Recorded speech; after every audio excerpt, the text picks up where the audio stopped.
तो hello everyone, तो कैसे हो आप लोग। आज के इस वीडियो में मैं 18 एंड 19 अगस्त को जो लाइव वीडियो आया हुआ है ओली बोर्ड पे, मैं उसका सॉल्यूशन कराने वाला हूँ। एंड बिना वक्त गवाए हुए मैं क्वेश्चन की तरफ बढ़ता हूँ, क्योंकि ये वक्त काफ़ी इंपॉर्टेंट आप लोगों के लिए, एग्जाम काफ़ी नज़दीक है। आई होप आप लोग की तैयारी काफ़ी जोर शोर से चल रही होगी। Keep it up and let's move to the first question. So हमारा फर्स्ट क्वेश्चन है, हमारा पूछ रहा है which of the following fractions is greater than 13/20। देखो, मैं जब भी ऐसे क्वेश्चन को करता हूँ तो एलसीएम वगैरह सब नहीं लेता हूँ, मेरा एक रूल है। देखो, 13/20 से पूछा जा रहा है तो पहला फ्रैक्शन क्या है, 3/7। इसको चेक करते हैं। तो क्रॉस मल्टीप्लीकेशन करके ऊपर लिखना है। 13×7 = 91, 20×3 = 60। 91 बड़ा है 60 से, इट मीन 13/20 बड़ा हो गया। 3/7 जो है हमारा आंसर नहीं होगा। नेक्स्ट जो फ्रैक्शन है 13/20 को हम लोग कंपेयर करेंगे 6/11 से। 13×11 143, 20×120। यहाँ भी 13/20 ही बड़ा हो गया, इट मीन्स ये भी 13/20 से बड़ा नहीं है। 13/20 और 7/9 को अगर हम कंपेयर करें, 13×9 = 108, 20×7 = 140। तो यहाँ 7/9 जो है बड़ा हो गया, इट मीन्स थर्ड ऑप्शन हमारा क्या होगा, करेक्ट होगा। नेक्स्ट पे मूव करते हैं। पूछा जा रहा है what percent of employees are called grade A employees. अब ग्रेड ए एम्प्लॉयज कौन है उसको समझने के लिए हमें क्वेश्चन पूरा पढ़ना पड़ेगा। The following graph shows the number of employees of a company according to their work experience in years. The employees with a minimum 3 years experience are called grade A employee. जो employee जो है 3 साल से ज्यादा किसी company में काम कर रखा है, मतलब इस कंपनी में काम कर रखा है, उसको ग्रेड ए एम्प्लॉय बोलते हैं। तो देखो, 3 to 4 ईयर का एक्सपीरियंस जो है वो 7 है, 4 से 5 5 है, और ये 3 है। यहाँ 2 से 3 साल का एक्सपीरियंस है, मतलब 3 साल का एक्सपीरियंस कंप्लीट नहीं किया है। तो ये कितने हो गए, 7 5 12 3 15। 15 ऐसे एम्प्लॉय हैं जो कि ग्रेड ए एम्प्लॉय हैं। टोटल एम्प्लॉय कितने हो गए, 15। तो ये हो गए 15 10 25, 25 और 6 4 10 35। इतना गुना 100%, क्योंकि परसेंटेज निकालना है। 5×3 = 15, 5×7 = 35, 300/7, 7×4 = 28, 20 बचा, 7×2 = 14, 6 बचा, 7×8 = 56, 42.8 देखो कहाँ पे है। तो थर्ड ऑप्शन ये भी हमारा करेक्ट होगा। नेक्स्ट पे चलते हैं हम लोग। Find the sum of number of males in building B. देखो, बिल्डिंग बी में टोटल आदमी कितना है, 650, और यहाँ मेल और फीमेल का फ्रैक्शन दिया हुआ है, तो 6:7। तो मेल कितने हो जाएंगे, 6/7 प्लस फीमेल इन बिल्डिंग डी। डी में टोटल कितने आदमी रहते हैं, 500, उसमें फीमेल पूछा है तो 2 रेशियो कितना हो जाएगा, 5 प्लस। और मेल्स इन ई, ई में टोटल 375 व्यक्ति रहते हैं, और इसमें कितने हो जाएंगे, 8 बटे, मेल्स पूछा है ना, मेल्स, तो 7/15, राइट। अब इसको अगर मैं कैंसिल करता हूँ, 13×5 = 65, 6×5 = 300, 100 बार में कट गया तो ये हो गया 200, प्लस 15 से इसको काटो, 15×2 = 30, 15×5 = 75, अब 25×7 होता है 175, 3×2 = 5, 1 675। बी ऑप्शन करेक्ट होगा। नेक्स्ट क्वेश्चन पे मूव करता हूं मैं। Person A started a business by investing 20,000। ए जो है, ए बी और सी तीन यहाँ पे क्या है, व्यवसायी है जो कि एक बिजनेस में इन्वेस्ट करते हैं। ए ने कितने से स्टार्ट किया था भाई, 20,000 से। बी ज्वाइन करता है 18,000 लेके, और सी ज्वाइन करता है 30,000 लेके। कब कब करता है वो बाद में देख लेते हैं। सबसे पहले 30,000 है, सबसे पहले इसको जितना छोटा कर सकते हो उतना छोटा कर लो। ये देखो, 3 जीरो से 3 जीरो से 3 जीरो कट गया। अब 2 से भी कट रहा है ना, 2 दाही 10, 2 दाही 20, 2 9 18, 2 से 15। अब तो ये कैंसिल नहीं होगा, चलो ये इन्वेस्टमेंट हो गया, ठीक है। अब टाइम देख लेते हैं। ये भी पूछा है at the end of 2 year. 2 year में कितने मंथ होते हैं भाई, 14 मंथ। ये ध्यान रखना, 14 मंथ में पर्सन ए स्टार्ट करता है बिजनेस, इट मीन्स कि पर्सन ए अंत तक रह रहा है। कहीं भी क्वेश्चन में ये नहीं बोला है कि ए ने अपना पैसा निकाल लिया या और पैसा डाला है। इट मीन्स पर्सन ए का टाइम जो हो गया वो 24 महीने का हो गया। कितने महीने का हो गया, 24 महीने का। आफ्टर 14 मंथ्स बी ज्वाइन ए। 14 महीने के बाद ए जब ज्वाइन किया, उसके 14 महीने बाद बी ज्वाइन किया, और 2 साल तक उसमें इन्वेस्ट करता है। 2 साल में 24 महीने होते हैं, 24 महीने में 14 महीने बाद वो ज्वाइन ही किया, मतलब बी जो है 10 महीने तक ही इन्वेस्ट किया, राइट। उसके बाद देखो, B join divide with after 4 months from B C join them by investing 30,000। B जब ज्वाइन किया उसके 4 मंथ बाद सी ज्वाइन किया, तो बी खुद 14 मंथ बाद ज्वाइन किया, उसमें 4 मंथ और जोड़ो, 18 मंथ। 24 महीने में 18 मंथ तक सी उसमें नहीं था। इट मीन्स सी कितने महीने के इन्वेस्ट किया, 6।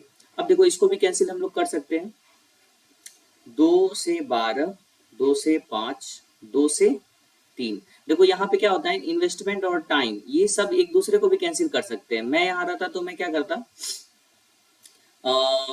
5 से तो सबको कैंसिल कर सकता। देखो 5 एकम 5, 5 तिया 15, 5 दूनी 10, ठीक है। 3 से भी मैं कैंसिल कर सकता हूँ, 3 एकम 3, 3 तिया 9 और फिर 3 चौके 12। तो फाइनली मल्टीप्लीकेशन कितना हो गया, 4 दूना 8 और ये 3 और ये 3 का। अब पूछा जा रहा है the total profit share of B and C. B और सी का टोटल प्रॉफिट शेयर कितना हो गया, 6 यूनिट का टोटल कितना हो गया 814 और टोटल अर्निंग कितना है इतना। इसको सॉल्व कर लेते हैं, 14 तिया 42, 14 तिया 42 और एक इसमें गया 14 एकम 14, 006 छत्रिक 18, 18,600। बहुत को यहाँ कंफ्यूजन होगा कि आप नीचे वाला टाइम के रेशियो को इन्वेस्टमेंट से क्यों काट दिए। ऐसा इसलिए किया मैंने क्योंकि यहाँ पे हम लोग मल्टीप्लाई करते हैं, इन्वेस्टमेंट और टाइम का मल्टीप्लीकेशन जो होता है हमारा प्रॉफिट का रेशियो देता है। तो यहाँ हम लोग मल्टीप्लाई करके काटते या पहले काटते, बात तो एक ही होता है, राइट। नेक्स्ट पे चलता हूँ मैं। The LCM and HCF of two numbers are 110 and 11x। HCF चूंकि 11 है तो एक नंबर को हम लोग 11x, दूसरे को क्या मान सकते हैं 11y, ठीक है। तो एलसीएम 110 है, एलसीएम क्या होता है 11x और 11y का एलसीएम निकालोगे तो 11xy एलसीएम आ जाएगा। तो ये 110 के बराबर है, तो xy बराबर कितना हो गया 11। इक्वेशन फर्स्ट हमारा बन गया respectively. And sum of the two numbers is इतना, दोनों नंबर का सम कितना दिया हुआ है 121।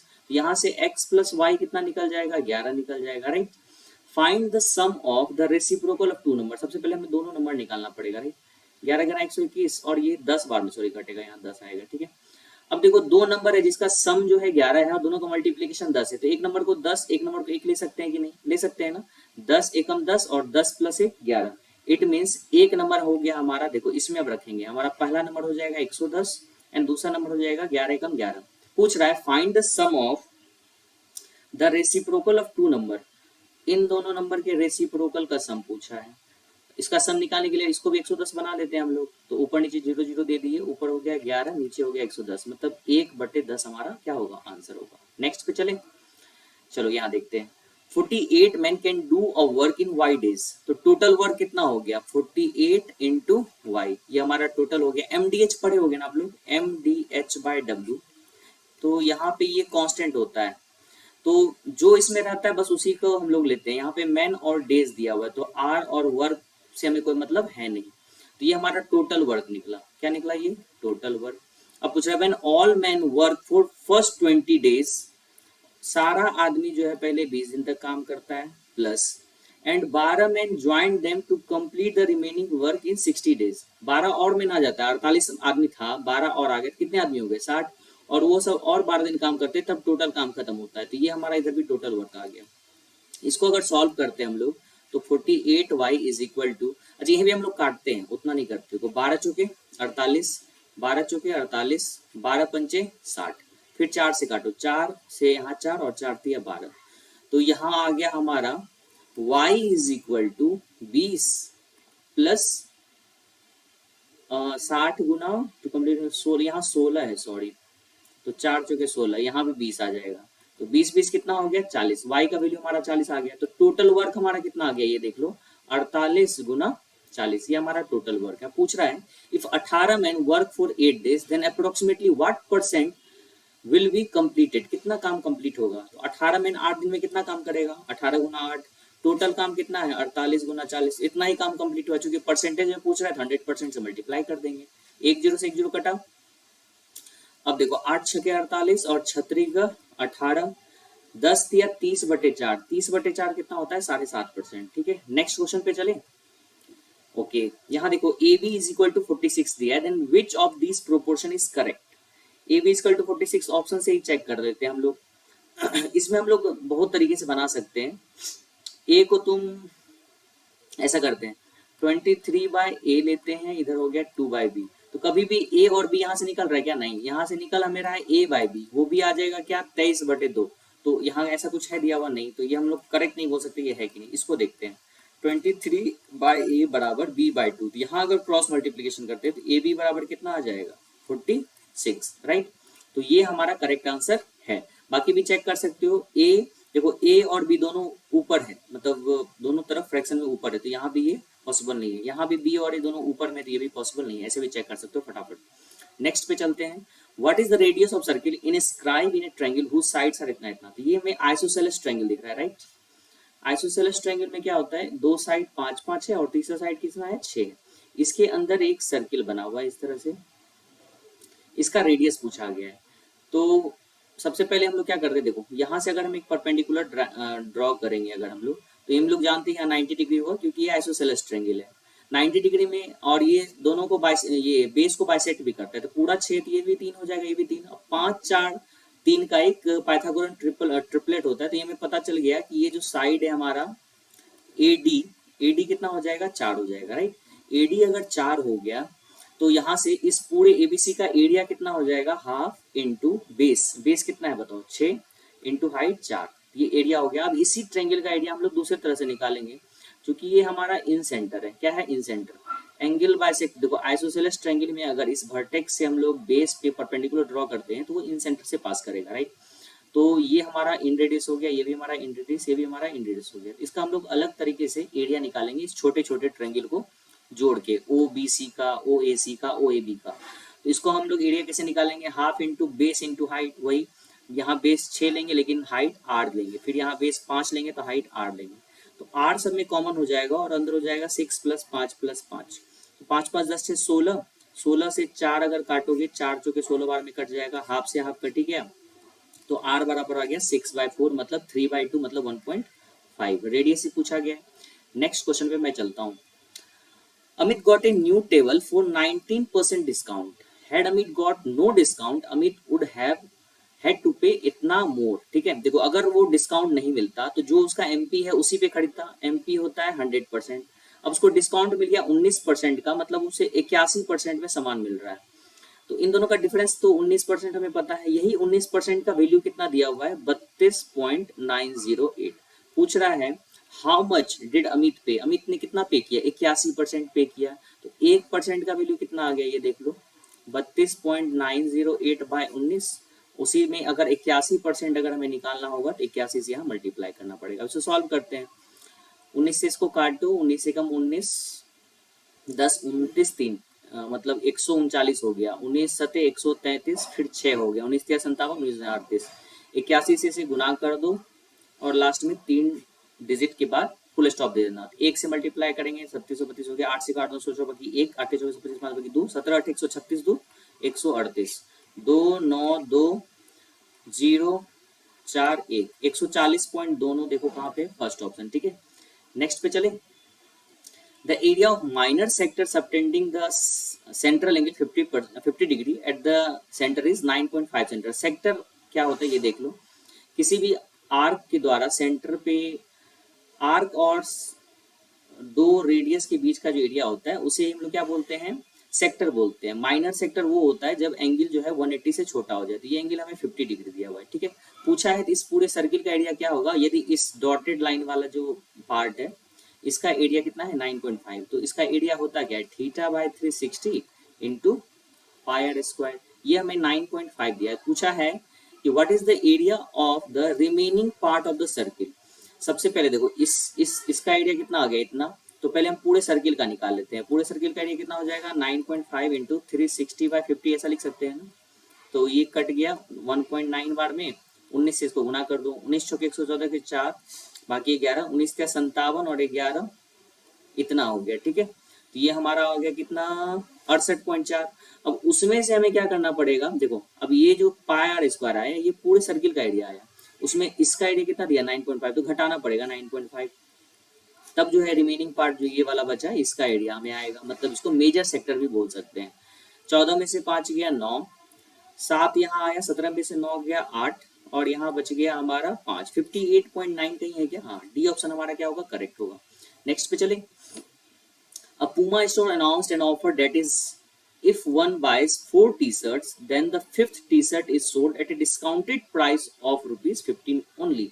मतलब अगर कोई आदमी 4 टी-शर्ट खरीदता है, ठीक है, तो 5वां टी-शर्ट जो होगा ना 50 रुपए में दे दिया जाएगा। अब एक आदमी ने 25 टी-शर्ट खरीदा और पे कितना किया 24,250। What is the mark price of 1 T-shirt. देखो 25 अगर टी-शर्ट खरीदा है तो 5 5 का कितना पेयर बनेगा ये बता दो, पांच पांच का 5 पेयर बनाना, 5 पेयर में 4 का तो पे कर रहा है, मान लो हर एक टी शर्ट का दाम x रुपया है, तो एक का दाम 4 का दाम कितना हो जाएगा 4x, और पांचवा जो उसको 50 रुपए में मिल रहा है, राइट।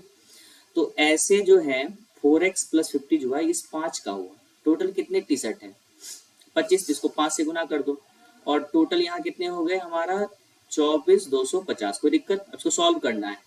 20x प्लस 250 बराबर 24,250, 250 इधर घटा देंगे तो 20x बराबर कितना हो गया 24,000, तो x बराबर कितना हो गया 1200। तो एक टी शर्ट की कीमत कितनी हो गई 1200 रुपए, ठीक है। नेक्स्ट पे चलते हैं। If the 3 digit number B9A is perfect square then A minus B कितना होगा।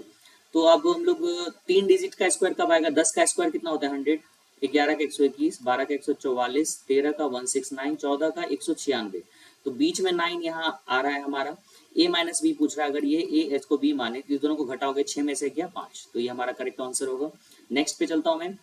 What annual installment will discharge a debt of इतना due in 3 years at the rate of simple interest 4 year। इसको तो मैं बिना देखे बना सकता हूँ। देखो तीन इंस्टॉलमेंट देना है, अगर मैं 3,000 का भी इंस्टॉलमेंट रखता हूँ, 3 तिया 9,000 तो ऐसे हो गए, लेकिन चुकाना मात्र 5300 है, तो पहला ऑप्शन तो छट गया। यहाँ 2 तिया 6, 25 तिया 7500 हो जाएगा, तो ये भी घट गया। 13 तिया 3900, 17 तिया 51, तो 13 तिया 39 इससे बहुत कम है और परसेंटेज भी बहुत छोटा है, इसलिए इसे भी मैं कैंसिल करके इसमें ऑप्शन मार के आगे बढ़ जाता। लेकिन इसको समझाता हूँ मैं कैसे बनाता। तो सबसे पहले क्या है, देखो 3 साल का मान लो कि आपने 1 जनवरी 2000 ईस्वी लेते हैं सिंपल, इस दिन एक मोबाइल खरीदा, ठीक है। उस दिन आपने कुछ भी पैसे नहीं दिए, आपने बोला मैं 3 इंस्टॉलमेंट में दूंगा। तो आपने क्या किया, 31 दिसंबर मान लो या फिर 1 जनवरी 2001 मान लो, इस दिन आपने पहला इंस्टॉलमेंट x रुपए दे दिए, ठीक है, x रुपए दिए। फिर मान लो 1 जनवरी और 2002 को फिर आपने x रुपए दिए, फिर 1 जनवरी 2003 को फिर x रुपए दिए, राइट। अब देखो ये पीरियड हम लोग समझते हैं, ये इस पीरियड में क्या उस मोबाइल कंपनी को कुछ भी फायदा हुआ होगा, पहले ये बता दो आप लोग, कुछ भी फायदा हुआ होगा या नहीं हुआ होगा, नहीं ना। आपने उसे पैसे ही नहीं दिए, आप मोबाइल लेके घर चले गए, आपने उसे पैसे दिए होते तभी तो वो इंटरेस्ट कमाता ना। आपने पैसे दिए ही 2001 में, ठीक है, वो भी कितने x रुपए। यहाँ से यहाँ उसने 4% कमाया होगा, राइट। यहाँ से यहाँ उसने कितने कमाए होंगे 4%। फिर यहाँ के बाद कुछ कमाया होगा क्या, यहाँ के बाद कमाए ना कमाए आपको उससे क्या मतलब, कोई मतलब है नहीं। आपने देखे अपना काम खत्म किया, वो अपना कमाते रहे, निकालते रहे पैसा, ठीक है। तो आपने इस x पे, ये जो x रुपए दिए, इस x रुपए पे आपने कितना परसेंट दिया, देखो यहाँ से यहाँ एक पीरियड में 4% कमाएगा, फिर यहाँ भी 4% कमाएगा, मतलब ये x जो है उसके लिए 2 साल के लिए रहा। कितने साल के लिए रहा, 2 बार के लिए, तो 4% अगर 2 बार लगाया तो 8% हो गया। प्लस ये जो x रुपया दिया आपने, इस पे उसने कितना कमाया, ये एक ही बार 4% कमाया ना, तो 4/1 इतना हो गया। प्लस फिर ये x दिया, इस पे कुछ आपने परसेंटेज दिया क्या, नहीं ना दिया, तो यही हमारा अमाउंट कितना हो गया 5304। इसको सॉल्व कर लेते हैं, ठीक है। तो ये कितना हो गया 8 4 12x/100 प्लस x, तो 112 हम लोग लिख सकते हैं ना, बराबर कितना 5304। 112 से अगर मैं इसको डिवाइड दूं, 112 पंचे ज्यादा हो जाएगा ना, काट के देख लेता हूँ ऐसे।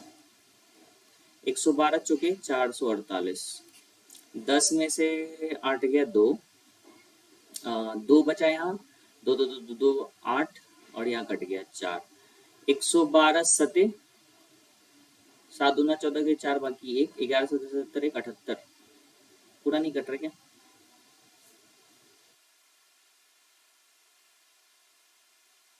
एक मिनट। अच्छा जो परसेंटेज कमाया ना 5751, सॉरी, हाँ ये इंस्टॉलमेंट पे उसका परसेंटेज था, ये वाला और ये वाला क्या हो गया इंस्टॉलमेंट पे परसेंटेज था, इसको भी रहने दो, ठीक है। प्लस ये तो हमारा परसेंट कमाया गया ना, 8% और 4%, उस दुकानदार ने आपसे इंटरेस्ट कमाया, आपने मूलधन कितना कितना दिया, वो x का 3 बार दिया ना, तो 3x हो जाएगा यहाँ, सॉरी, तो 3x प्लस यहाँ कितना हो गया 12x/100 बराबर 5304, तो ये हो गया 312, कितने हो गए 312। 312 से इसको डिवाइड दो, यहाँ हल्का गलती हो रहा था, तो 312 से अगर डिवाइड दोगे तो एक बार में लगेगा 312, 8 हो गया यहाँ पे, 1 हो गया यहाँ पे, और यहाँ पे कितना हो गया 2 2 4। अब इसमें हम 7 बार लगाते हैं, 7 दूना 14 के 4, बाकी 1, 7 का 7 एक 8, 7 या 21, तो 17 बार में कट गया ना। तो अगर मैं इसको 312 को इसको काटूं तो यहाँ 17 बार में कट गया, तो x बराबर कितना आ गया 1700। 1700 का इंस्टॉलमेंट है उसका, इस तरह से देगा। नेक्स्ट पे चलते हैं हम लोग। If the angles of triangle are इतना, देन द एंगल 5 3 8 2 10, 10 यूनिट का वैल्यू 180, तो 1 यूनिट का वैल्यू 18, 18 पंचे जैसे देखा 90, तो राइट एंगल ट्रायंगल। आगे बढ़ते हैं हम लोग। Find the value of this one. 61 into sine 55 degree, sec 35 को हम लोग लिख सकते हैं बाय कॉस 35, और कॉस 35 को लिख सकते हैं साइन 55। मतलब ये वाला इससे कट गया, ये वाला इससे कट गया। 61 में से मान लो 7 घटाते, 11 में 7 गया 4, 54 हमारा आंसर होगा। नेक्स्ट पे चलते हैं हम लोग। To have a surface area of 36 pi square unit of a ball, तो 4 पाई आर स्क्वायर बराबर 36 पाई हो गया, पाई से पाई कट गया, तो आर स्क्वायर बराबर हो गया 9, आर बराबर हो गया 3। What should be diameter? Diameter 3 दूना 6। नेक्स्ट पे चलते हैं हम लोग। इसको सॉल्व कर लेना। देखो 15 बाय पहले 14 हो जाएगा, 14 चौके 56 हो जाएगा, 15 चौके 60 हो गया, ये 15 चौके 60, 60 दाएं 600 ये हो गया बीच में, ठीक है। लेकिन ये ब्रैकेट बड़ा वाला यहाँ है, 0 4 2840, तो यहाँ हो गया बाय 16 भी करना है हमें, 0 4 2 2 बाय 16, 16 कम 16, 16 चौके 64, 140 हमारा आंसर होगा। नेक्स्ट पे चलते हैं हम लोग। ये क्वेश्चन मुझे थोड़ा रॉन्ग लगा, मैंने इसे बना के देखा था पहले, कुछ आंसर आ नहीं रहा था। देखो हम लोग पहले करते हैं, what will be the reminder if 19 divide the same number, ठीक है, if the last quotient is 19। अच्छा सॉरी, मैंने ये देखा नहीं, लास्ट क्वेश्चन यदि अंतिम भागफल 1 हो। चलो इस क्वेश्चन को मैं बाद में डील करूंगा, आई होप ये क्वेश्चन सही हो, मैंने इसको देखा नहीं, ठीक है। इस पे चलते हैं। If a b and c are angles of triangle then the value of this one. देखो a plus b plus c बराबर 180 दिया है। अच्छा कहीं कुछ दिया है कि ए ऑब्ट्यूज एंगल होगा, बी एक्यूट होगा, सी कुछ और होगा? कुछ भी नहीं दिया है, तो हम कुछ भी मान सकते हैं। सभी जगह हम लोग देख रहे हैं ए प्लस बी ए प्लस बी ए प्लस बी है और सी अकेला है। इट मीन्स हम सी को भी 90 मान लें और ए प्लस बी को 90 मान लें। ध्यान रखना ये है कि कहीं भी अनडिफाइंड नहीं आ जाए। अगर यहाँ टेन वैन रहता तो मे भी थोड़ा दिक्कत हो जाता, लेकिन सब जगह साइन कॉसेक है, तो हमें ज़्यादा चिंता करने की जरूरत है नहीं। तो यहाँ देखो साइन, एक मिनट पहले मैं थोड़ा इसको क्लीन करता हूँ जिससे आप लोग को सीधा समझ में आवे अच्छे से, ठीक है। तो यहाँ देखो a प्लस बी को मैंने 90 लिया है, तो साइन 90/2 कितना होता है? साइन 45 1/√2 इंटू कॉस 45, यहाँ भी 1/√2, कॉसेक 45 √2 माइनस साइन 45 1/√2 प्लस 1। देखो √2 से √2 कैंसिल। अब देखो 1/√2 में से 1/√2 गया, कट गया, बच क्या गया 1, answer. When a man weighing 93 kg is replaced by another man in a group of 8 persons, then the average weight decreased by 7 kg. What is the weight of the newcomer? मान लो 8 आदमी है, 3 4 5 6 7 8, ठीक है। अभी सबका थोड़ी देर के लिए मैं सबका वेट 57 मानता हूँ, थोड़ी देर के लिए समझ आने के लिए 57 इसलिए माना क्योंकि 7 kg घट बढ़ रहा है, ठीक है। अब क्या हुआ, एक बंदा जो है ये बाहर गया, इसके बदले दूसरा आया, मतलब ये 93 का था, अंदर कौन आया पता नहीं। जैसे ये ऐसा हुआ तो सबका वेट कितना हो गया 50-50। 50-50 में क्यों बोल रहा हूँ? क्योंकि 7 kg से एवरेज वेट घट गया, घटा कि नहीं? तो अंतर कितना आ गया? अगर सम ऑफ वेट निकालेंगे, उन दोनों का अंतर निकालेंगे, तो 7 और 8, 8 सते 56, 8 आदमी है, 7-7 kg कमा है, तो 56 kg कमा है। 56 kg कमा है किस लिए? मान लो कि ये आदमी तो रिप्लेस नहीं हो रहे हैं, बचे हुए इधर सारे जितने 7, रिप्लेस तो बस एक ही हो रहा है ना, ये और ये, इन सब के तो वेट में कोई चेंजेस नहीं आया। तो वेट में बदलाव जो आया सिर्फ इन दोनों के कारण आया, और इन दोनों के बदलाव के कारण वेट में कितना अंतर आया? 56। तो 93 में से अगर 56 घटाओगे तो यही नया वेट होगा आदमी का। वैसे भी घटा क्यों रहे हैं? क्योंकि एवरेज वेट घट गया है, इसका मतलब जो नया आदमी आया है ना वो हल्के वजन का होगा, जो गया है वो भारी वजन का होगा। घटा दो, 13 में से 6 गया 7, तो 37 आंसर होगा हमारा। नेक्स्ट पे चले। Rick's present age is 1/4 of his father's present age, ठीक है। यहाँ मैं रिक लिखता हूँ, यहाँ मैं फादर लिखता हूँ। अगर मैं इसका x मानूं तो इसका मैं क्या मानूंगा? 4x, कोई दिक्कत नहीं, प्रेजेंट बोल रहा हूँ। Rick's father present age is thrice of Mahak's age after 8 years, ठीक है। देखो महक्स का एज जो भी होगा 8 साल के बाद, उसका 4 गुना जो है किसका एज है? फादर का है, राइट। तो मैं इसे देखो रिक्स फादर्स प्रेजेंट थ्राइस थ्राइस 3 गुना है महक के एज का।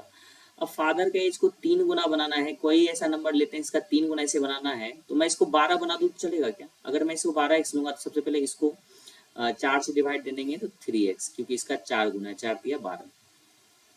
महक का एज जो 8 साल के बाद होगा, तो 8 साल के बाद जो भी एज होगा वो उसका 3 गुना करना है, तो 4x, और 8 साल के बाद बोल रहा है तो प्रेजेंट एज 4x-8 कर देते हैं। ठीक है, देखो अब मैंने क्या किया, महक का एज को क्या ले लिया, प्रेजेंट एज लिया 4x-8, तो 8 साल के बाद इसका एज कितना हो जाएगा 4x, उसका अगर मैं 3 गुना करूंगा तो 12x उसके पिता का एज आ जाएगा। तो मैं ये हमेशा डायरेक्ट ही मानता हूँ, एक बार में ज्यादा लिखता उठता नहीं जैसे, और इसे थोड़ा बनाना पड़ता है खुद से, लेकिन ये बन जाता है ज्यादा प्रैक्टिस से। ठीक है, अब बोल रहा है महक सेलिब्रेट हर 9th बर्थडे 3 years बैक, 3 साल के बाद। अभी का परसेंटेज इतना है, 3 साल पहले इसका एज कितना होगा, इतना -3, और उस समय वो 9वां बर्थडे मना रही थी, तो 4x बराबर कितना हो गया 9 + 11, मतलब 4x बराबर 20, तो x बराबर आ गया 5।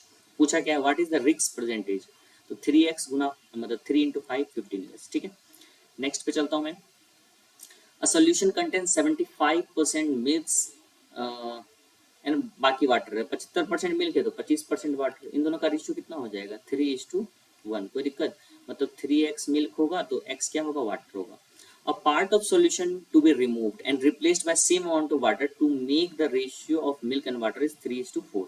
तो मेरा तो प्रोसेस थोड़ा लॉन्ग होता है, लेकिन मैं समझ के बनाता हूँ। मान लो कि y पार्ट मैंने क्या किया, इसका बाहर निकाल दिया, y मान लो, या सबसे अच्छा 4y मान लो, इजिली बन जाएगा। 4y मैंने क्या किया, इसको बाहर कर लिया इससे सॉल्यूशन से। अगर 4y बाहर किया, उसमें दूध कितना बाहर आ जाएगा 3y, और पानी कितना बाहर आ जाएगा, तो y बाहर आ जाएगा, राइट। 4y निकाला है ना, तो 3x दूध में से 3y दूध निकल गया, x दूध में से y दूध निकल गया, और साथ ही साथ इसमें 4y दूध ऐड भी किया गया था। अब जो ये रेशियो बन गया 3:4 का बन गया, तो यहाँ x इस दोनों को सॉल्व करोगे तो +3y हो जाएगा, राइट।